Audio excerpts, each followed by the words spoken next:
On continue donc dans les halachot de Tchouva. Kol mitvade bedvarim velo gamar bilibo la'azov. Donc il est mitvade bedvarim, c'est-à-dire il détaille ce qu'il a fait, ses erreurs. Aval lo gamar bilibo la'azov. Mais il n'est pas sincère avec ce qu'il dit. Bon, il le dit parce qu'il le dit, mais il n'est pas sincère dans l'expiation de ses péchés. Arrêtez d'omer le tovel vesher et zveyado. Comme dit la Gemara, donc dans Masachet Ta'anit, là-bas la Gemara dit que Amar Ahava, que quelqu'un qui se trempe dans toutes les mers du monde, mais il a dans ses mains le péché, il a dans ses mains le serpent. Alors il peut se tremper dans toutes les mers du monde, dans tous les endroits qui peuvent le purifier. Lo alta beyado, ça ne monte pas dans ses mains, la purification ne monte pas dans ses mains. Par contre, il jette le chéret, il jette la touma, il jette son impureté, il jette son péché. Alors avec Arbaïm CA, avec 40 CA, une mesure moindre, toute petite mesure qui est valable pour le migvé, eh ben il est cachère, il est pur. Donc l'esprit ici, c'est de savoir rejeter, savoir repousser l'erreur d'une manière sincère. Ce n'est pas seulement de le dire, comme vous voyez, parce qu'il faut le dire, on va voir que c'est important de dire. Ça émet des sentiments qui vont être de rejeter le péché. Mais le plus important dans toute cette affaire-là de Tchouva, c'est de le sortir du cœur. On va le voir après, Bezrat Hashem, dans les prochaines halachot. Comment le Baal Tchouva doit vivre après cette Tchouva-là. Comment il doit être, comment il doit se sentir avec une Tchouva. On va l'expliquer ça, Bezrat Hashem, dans le cours prochain. En tous les cas, là, nous dit le Rambam. Donc, Kol HaMitvade, alors on a dit comme ça qu'il faut qu'il abandonne et qu'il jette le chéret qu'il a dans ses mains, la pureté qu'il a dans ses mains. She'en atvila moelet lo. Donc, comme ça c'est ramené dans Maseret Tanit au Daf Tetzaïn. Verenu Omer. Umode ve'ozev. Yerucham, comme il est dit.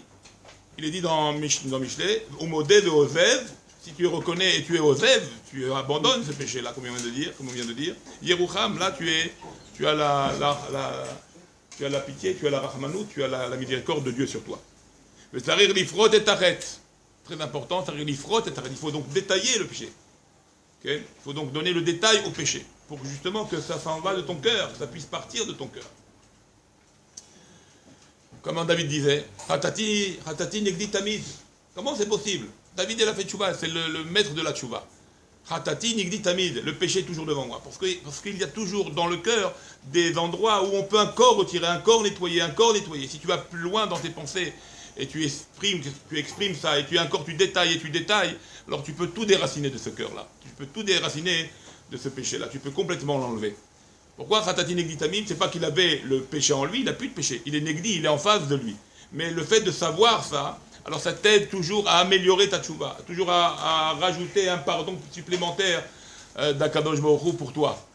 Donc pourquoi? Parce que le péché, il suffit des pensées profondes, des fois quand un type il est dans le péché, il a eu des pensées à ce moment-là, même ça il faut arriver à déraciner. Si on veut faire quelque chose de méoulé, de parfait, même dans nos pensées, enlever les pensées qu'on a eues au moment du péché. Alors on termine, le sagrifrot et taret, donc il faut détailler le péché. Chez Nehemar, comme il est dit, Ana chata'a amazeh chata'a gedola. Ce péché-là fait un grand peuple, ce peuple-là, a fait un grand péché. Vayas lahem Elohé Zahav. Et on détaille, quel grand péché? Elohé Zahav, il a fait un veau d'or. On n'est pas en train de mettre de côté le péché. On dit oui, on a fait ça et on a fait ça. Parce qu'en le disant, on ne va plus recommencer. Ça va nous écarter de ce péché-là. C'est pour ça que nous, on a le devoir de détailler le péché, afin de déraciner de nous toutes les marchabotes, toutes les envies qu'on a eues, toutes les mauvaises choses qu'on a eues au moment d'un péché.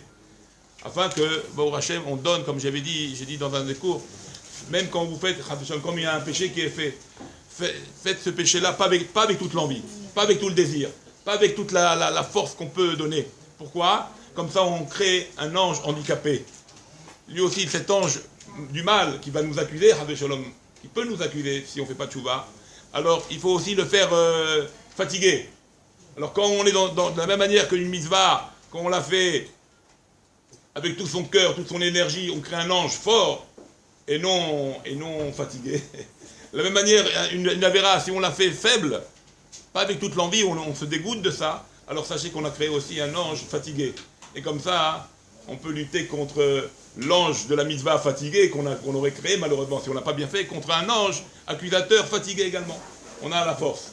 Mais si on met d'un côté la force dans le mal, Et dans la mitzvah, on est...